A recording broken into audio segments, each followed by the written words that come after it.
Hello student, this is Anita Sharma. Welcome to Adda 24/7। Student, आप में से बहुत सारे स्टूडेंट के दिमाग में क्वेश्चन चलता होगा कि एसएसटी में हम फुल स्कोर कैसे कर सकते हैं। एम आई राइट? मैं गलत तो नहीं कह रही हूँ? कमेंट सेक्शन में लिखकर बताना कितने बच्चे चाहते हैं कि मुझे एसएसटी में फुल स्कोर करना है, राइट? फुल मार्क्स लेकर आने हैं। तो बच्चे, एसएसटी जो है अपने आप एक बहुत बड़ा सिलेबस है। बहुत बड़ा सिलेबस इन द सेंस इसमें history, geography, political science, economics, ये चारों सब्जेक्ट जो है वो एक एसएसटी में इंक्लूड होते हैं, राइट? और हमें क्या करना है, हमें इन्हीं सब्जेक्ट्स को लेकर अपने स्कोर को आगे बढ़ाना है कि अपने स्कोर कैसा हम अच्छा कर सकते हैं, राइट? तो उसके लिए हमें क्या पढ़ना होगा, क्या स्ट्रेटेजीज हमें फॉलो करनी पड़ेगी जिससे कि हम अच्छा स्कोर जो है वो अपना एग्जाम में ला सकते हैं, राइट? तो इस सेशन में हम आपको बताने वाले हैं कि आप एसएसटी में फुल स्कोर कैसे कर सकते हैं, ज्यादा से ज्यादा मार्क्स कैसे ला सकते हैं, इवन मैं कहूं तो 100 आउट ऑफ 100 कैसे ला सकते हैं। So are you excited for to know about this, right? Yes, okay. तो चलिए स्टार्ट करते हैं विदाउट वेस्टिंग आवर टाइम। तो मैं बताती हूँ आपको कि आपको एसएसटी में फुल स्कोर कैसे करना है। तो एक छोटे से कोट के साथ आप ये पढ़ लीजिएगा। तो आपके लिए कोट है कि 3 बेहतरीन सलाह आपको दी गई है। तो सोचो मत, शुरुआत करो, ठीक है? नेक्स्ट कहता है वादा करो, साबित मत करो, ठीक है? वादा मत करो, साबित करो। नेक्स्ट कहता है बताओ मत, करके दिखाओ। तो देखो कितनी अच्छी कोर्स लिखी हुई है, राइट? तो इसी धमाकेदार कोर्स के साथ में हम करते हैं कि एसएसटी में फुल स्कोर हम कैसे कर सकते हैं। तो बच्चे, इसके लिए फर्स्ट पॉइंट है आप लोगों के लिए कि आपको क्या करना है, start early, reduce load and prepare well. तो हमें क्या करना है, देखो चीजों को अगर आप जल्दी स्टार्ट करते हो, ठीक है, तो जल्दी स्टार्ट करोगे तो उतनी ही जल्दी अपने सक्सेस की तरफ बढ़ोगे। लेट करोगे, आज नहीं कल, आज नहीं कल, अरे यार आज तो सो जाते हैं, कल स्टार्ट करेंगे, राइट? सो एक कहावत तो आपने सुनी होगी, don't put off till tomorrow what you can do today. आज का काम कभी कल पर मत छोड़ो, ठीक है? तो हमें क्या करना है, अपने सब्जेक्ट को, और स्पेशली मैं बात करूं एसएसटी को, तो वो स्टार्ट करना है अर्ली। जितनी जल्दी स्टार्ट करेंगे उतनी ही जल्दी आपको चीजें समझ में आएगी और रिवीजन का टाइम मिल जाएगा, राइट? नहीं तो क्या होगा, एग्जाम टाइम आ जाएगा और इतना सारा बोझ जो है, बर्डन जो है वो आपके दिमाग पर आ जाएगा। आपके कंधों पर नहीं कह रही हूं, कंधों पर तो बैग होता है ना, तो वो आपका लोड जो है, पूरा का पूरा बर्डन वो दिमाग पर आ जाएगा, राइट? लेकिन कैसे आएगा, क्योंकि इतना सारा सिलेबस है वो हमें लर्न करना है, तो कैसे करें इतनी जल्दी? तो इसीलिए बोल रही हूँ कि एसएसटी को जितना जल्दी आप स्टार्ट करोगे, क्योंकि बहुत बड़ी टर्म है, राइट बच्चे, बहुत बड़ा सिलेबस है इसका, राइट? तो आप जितनी जल्दी स्टार्ट करेंगे चीजों को, उतनी ही जल्दी आप अच्छे से चीजों को समझ पाएंगे, ठीक है? सो क्या करना है आपको, बहुत, मैं ये नहीं कह रही हूँ कि आपको पूरा पूरा चैप्टर पढ़ना है, तो पूरे चैप्टर में से स्मॉल स्मॉल पोर्शंस को लेकर के आपको अपनी स्टडी पर फोकस करना है। चाहे आप दिन में थोड़ा पढ़िए, राइट? अब मान लीजिए अगर किसी चैप्टर में 20-25 पेजेस का एक चैप्टर है, तो उसको स्मॉल पार्ट्स में डिवाइड कर करके पढ़िए, ठीक है? फिर देखो जरा चीजें कैसे। तो अब इन चीजों के लिए तो आपको जल्दी स्टार्ट करना पड़ेगा ना, इसीलिए तो बोला गया कि जितना जल्दी स्टार्ट करोगे चीजें उतनी अच्छी से समझ में आएगी। अब एकदम से आपका एग्जाम आ जाता है, फिर आप जल्दबाजी में कोई चीज छूट जाती है, आपसे कोई चीज लर्न रहती है, तो ये थोड़ा सा गड़बड़ा जाता है। तो क्या करना है आपको, स्टार्ट अर्ली, ठीक है? स्टार्ट अर्ली करना है, रिड्यूस द लोड करना। रिड्यूस लोड कब होगा, जब आप चीजों को पहले स्टार्ट कर देंगे तो लोड कम हो जाएगा ना। और फिर क्या करना है, प्रिपेयर वेल, और फिर आपको रिवीजन का टाइम भी मिल जाएगा और अच्छी तरीके से आप उस चीज को कर पाओगे, ठीक है? अब चलते हैं नेक्स्ट बारी। तो नेक्स्ट क्या कहता है, go through the chapters and highlighted the important topics, right? ये सबसे बड़ी इंपॉर्टेंट बात है। सबसे इंपॉर्टेंट बात ये है कि जब भी आप चैप्टर को रीड कर रहे हैं, तो बच्चे आपको रीड करते टाइम ना क्या करना है, आपको चैप्टर्स को क्या करना है, जो भी आप पढ़ रहे हो, स्टडी कर रहे हो, उसको करना है अंडरलाइन, ठीक है? अंडरलाइन करना है, हाईलाइटर ले लीजिए, पेंसिल, पेन, मार्क जो भी है, आप उससे उसको हाईलाइट कर लीजिए। मतलब अंडरलाइन भी कर सकते हैं, उसको हाईलाइट भी कर सकते हैं। इससे सबसे बड़ा बेनिफिट क्या होगा कि देखो, मैं भी मानती हूं कि चैप्टर बहुत बड़े बड़े होते हैं कि पूरा चैप्टर हम रीड नहीं कर पाते, लेकिन आपको फोकस करना है। एक सीक्रेट बात बताती हूँ, कहाँ फोकस करना है, जो आपको लगता है ना कि ये इंपॉर्टेंट है और ये आ सकता है। देखो थोड़ा बहुत तो आइडिया हमें लग जाता है ना कि कहाँ से चीजें आने वाली है और कौन सी चीज इंपॉर्टेंट है। तो इतना तो बुद्धू नहीं, हम इतना तो समझदार है ना, तो कहाँ से चीज इंपॉर्टेंट आ सकती है आपके एग्जाम में, तो आप उन चीजों पर फोकस कीजिए। जब आप उन चीजों को पढ़ेंगे, उस कंसेप्ट को, उस टॉपिक को पर्टिकुलरली पढ़ेंगे, तो उस टॉपिक में जो भी आपको इंपॉर्टेंट लगता है उसको कर दीजिए अंडरलाइन या हाईलाइट कर दीजिए। फिर देखिए जब आपका एग्जाम आता है तो जो चीज आपने अंडरलाइन करी ना, तो फटाफट से जब आप उसको रीड कीजिएगा तो वो चीजें आपको पूरी की पूरी रिकॉल हो जाएगी। Is that clear? ठीक है? तो आपको लगता है कि ये चीज इंपॉर्टेंट है तो उसको आप अंडरलाइन करेंगे और फिर सारी चीजें जब अंडरलाइन हो जाएगी। अब देखो किसी बच्चे ने किया है, अब मान लीजिए इसने बच्चे ने सोचा कि ये चीज जो है वो बहुत इंपॉर्टेंट है, ये लाइन बहुत इंपॉर्टेंट है, तो इसने इसको अंडरलाइन कर दिया, राइट, किसी हाईलाइटर से, किसी पेन पेंसिल से इसको हाईलाइट कर दिया, अंडरलाइन कर दिया। तो हुआ क्या, जब इसका एग्जाम आया तो इसने इन चीजों पर फोकस किया कि हाँ भाई ये लाइन मैंने वो करी थी, अंडरलाइन करी थी, तो इन चीजों को एक बार दोबारा से पढ़ लेता हूँ। तो पॉइंट क्लियर हो गए। अब चलते हैं आगे की तरफ। तो आगे की कहानी क्या कहती है, visualise stuff to memorise them better. देखो एक तो चीजें होती है कि वर्बली आपको बता दिया जाए, एक चीजें वो होती है जो आप विजुअली आप उसको देखते हैं, विजुअली इन द सेंस कि जब आप उसको सामने देखते हैं उस चीजों को। देखो एक छोटा सा एग्जांपल लो, कोई चीज आप खुद से करते हैं, ठीक है, कोई चीज आप खुद से करते हैं और कोई चीज कोई बताता है, तो खुद से करने में ज्यादा एक्सपीरियंस करोगे, ज्यादा चीजें याद रहेगी, या कोई बताएगा वो चीज याद रहेगी? आप बिल्कुल सही, आपका आंसर यही होगा ना कि हम चीजों को जो प्रैक्टिकली खुद से करते हैं तो वो चीजें ज्यादा समझ में आती है।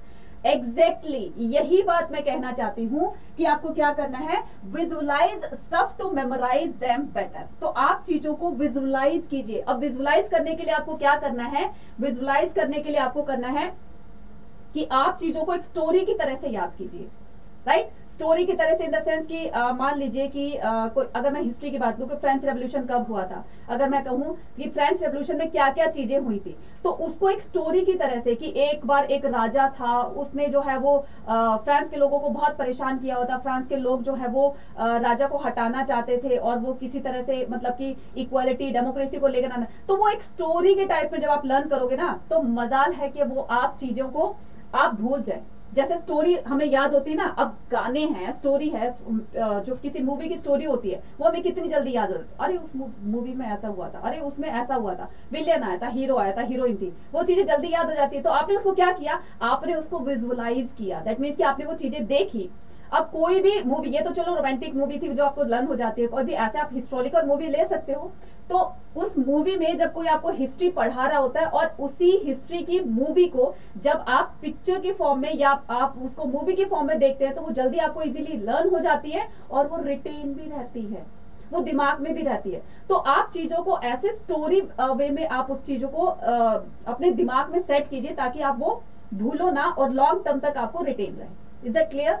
तीनों चीजें हो गई हैं, ठीक है। तो आपको क्या करना है, विजुअलाइज द स्टफ। तो विजुअलाइज कीजिए उन चीजों को, उनको स्टोरीज के रूप में उनको लर्न कीजिए, उनको कनेक्ट कीजिए कि किस तरह से कौन से इवेंट के बाद क्या हुआ था। इससे आपकी मेमोरी जो है वो और ज्यादा शार्प हो जाएगी और बेटर हो जाएगी, तो आप चीजों को भूलेंगे, ठीक है। नेक्स्ट कहता है jot down the dates, name and the numbers, memorising them well. अब ये क्या बला है मैम, ये बला है। देखो अब इसमें आपको क्या करना है, इसमें सिंपल सी बात है कि जोट डाउन द डेट्स। अब आपको किसी चीज की डेट, यही तो मुश्किल है, यही तो मुश्किल है एसएसटी में, स्पेशली हिस्ट्री में, कि मैम डेट्स लर्न नहीं होती है। तो कहता कौन है डेट्स लर्न करने के लिए? आपको क्या करना है, जैसे फॉर एग्जांपल मान लीजिए अब महात्मा गांधी के से रिलेटेड, महात्मा गांधी ने तो बहुत सारे काम किए थे, अब इन्हीं से रिलेटेड हम डेट्स को लर्न कर रहे थे। भाई पर्सन एक है ना, लेकिन काम तो उन्होंने बहुत सारे किए थे।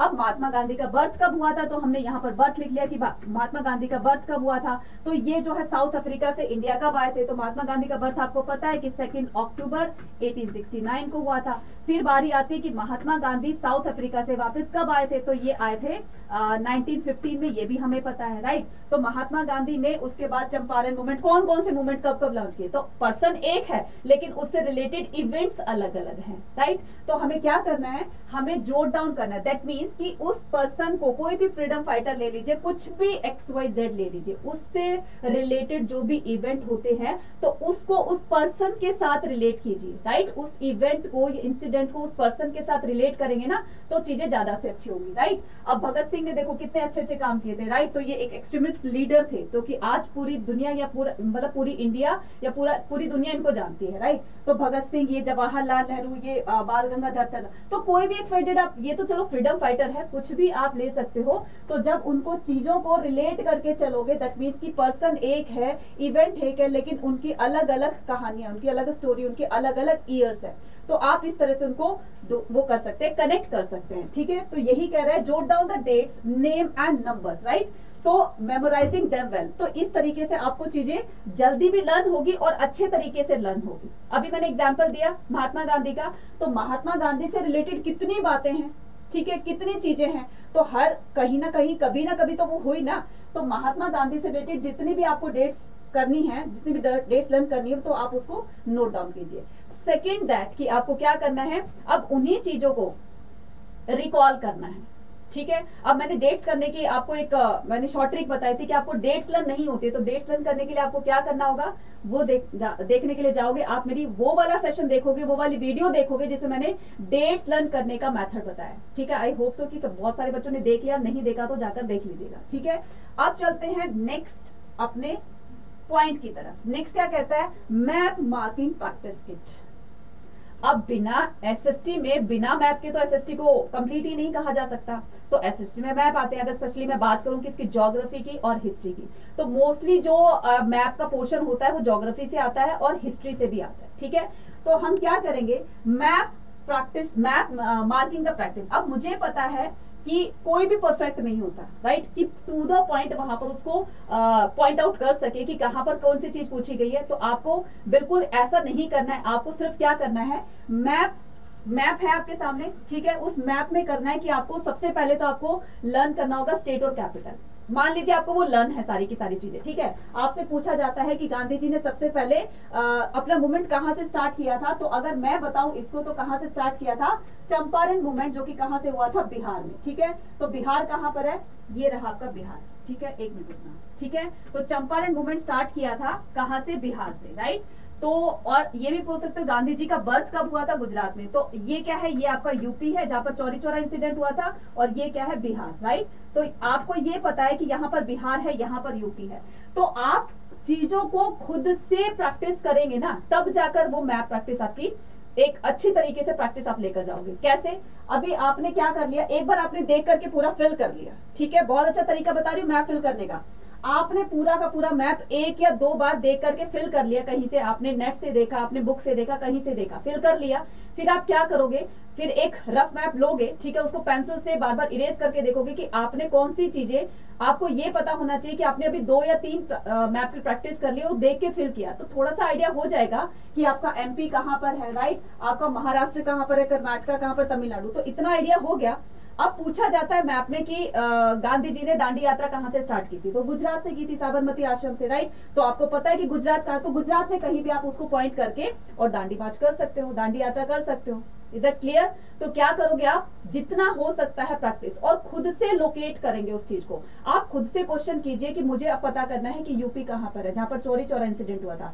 आपको पता करना है जलियांवाला बाग, अमृतसर में जो इंसिडेंट हुआ था वो कब हुआ था, कहां हुआ था, राइट। तो इससे आपको क्या होगा, वो रिकॉल होगा। तो ये क्या है, ये आपका पंजाब है, ठीक है। तो यहीं पर पंजाब में अमृतसर है जहां पर जलियांवाला बाग इंसिडेंट हुआ था। तो आपको क्या करना है, पूरा का पूरा कहने का मतलब ये कि 2 से 3 प्रैक्टिस करोगे आप मैप की, खुद से आप अपने आप क्वेश्चन करोगे कि मुझे ये वाला प्लेस लोकेट करना है। फिर देखो जरा मैप का मतलब फिल करने का मजा ही कुछ और आता है, ठीक है। तो आपको क्या करना है, प्रैक्टिस करनी है मैप की जितना ज्यादा से ज्यादा हो सके।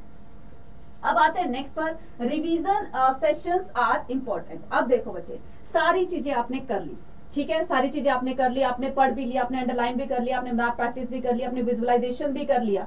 मैम ये तो हो गया सारी चीजें।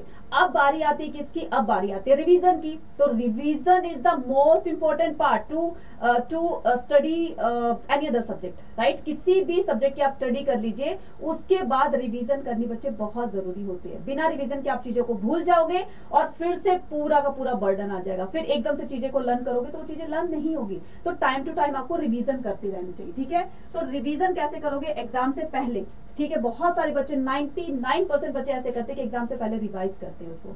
तो बच्चे आपने जब चैप्टर रिवाइज कर ली, मतलब चैप्टर को आपने पूरा पढ़ लिया, तो आप खुद से उसको जब भी फ्री बैठते हो ना, तो उसको थोड़ा सा रिकॉल करने की कोशिश करो, ठीक है। तो रिवीजन एक टाइम टेबल का भी मैं आपको एक सेशन बनाकर दूंगी, किस तरह से आपको टाइम टेबल बनाना है, ठीक है। तो आपको क्या करना है, रिवीजन करना है। जो आपने पढ़ लिया है उसको रिवाइज कीजिए, राइट। तो उसको रिवाइज करने के लिए आपको क्या करना है, जो भी आपके इंपॉर्टेंट टॉपिक्स हैं, तो उसके आपके खुद से हैंड रिटन नोट बनाइए, ठीक है। अब देखो इस बच्चे ने क्या किया होगा, एक बच्चा है, ठीक है, वो उसने पढ़ लिया, उसने कहीं ना कहीं उसमें नोट मेकिंग की होगी, राइट। तो उसने नोट मेकिंग की होगी, तो नोट बनाए होंगे उसने, तो कोई भी डेट थी या कोई भी इवेंट थी, उसने उसके बना लिए नोट्स, राइट। नोट्स बनाने का फायदा क्या, इस उन्होंने मतलब आप लोगों ने खुद अपने हाथ से वो नोट्स बनाए हैं, वो चीजें लिखी हैं, राइट। तो आप क्या करोगे, नोट मेकिंग करोगे, नोट्स बनाओगे, राइट। और फिर क्या करोगे, जब एग्जाम आता है उससे 2 या 3 दिन पहले उन सारे नोट्स को रिवाइज कर लोगे, राइट। तो उससे क्या होगा, देखो आपने जब उसको बनाया तो चीजें आपने खुद ने बनाई है, तो वो चीजें वैसे भी आपके दिमाग में रहेगी, और एग्जाम से पहले जब आपने उसको रिवाइज किया, उस नोट को आपने उठाकर देखा नोटबुक में, तो उसने क्या किया, आपने पूरा का पूरा आपको वो सारी चीजें रिकॉल हो गई है। तो ये रिवीजन का सबसे बड़ा फायदा होता है, ठीक है।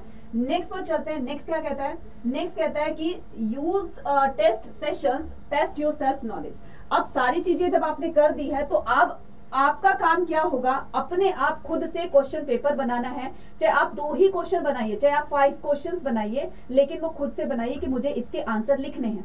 पूरा चैप्टर रीड कर लिया, नोट्स बना लिए, सब कुछ कर लिया। अब आपको क्या करना है, अपने आप से खुद ही टीचर बनो, खुद ही स्टूडेंट बनो। तो अपने आप से क्या करना है, क्वेश्चंस लिखने हैं कि मुझे 2 क्वेश्चंस लिखने हैं, मुझे इसके आंसर्स लिखने हैं। तो इससे क्या होगा बच्चे, ये एक बहुत ही बढ़िया मेथड है, बेस्ट मेथड है ये अपने आप को चेक करने का, अपने आप को मतलब एक तरह से हमारी नॉलेज को टेस्ट करने का, कि हमने कहाँ तक लर्न किया है, कहाँ तक समझा है, और कहाँ तक हमारी मतलब कमी रह गई, कहाँ पर हमारी कमी रह गई, तो हमें इसको पूरा करना है, ठीक है।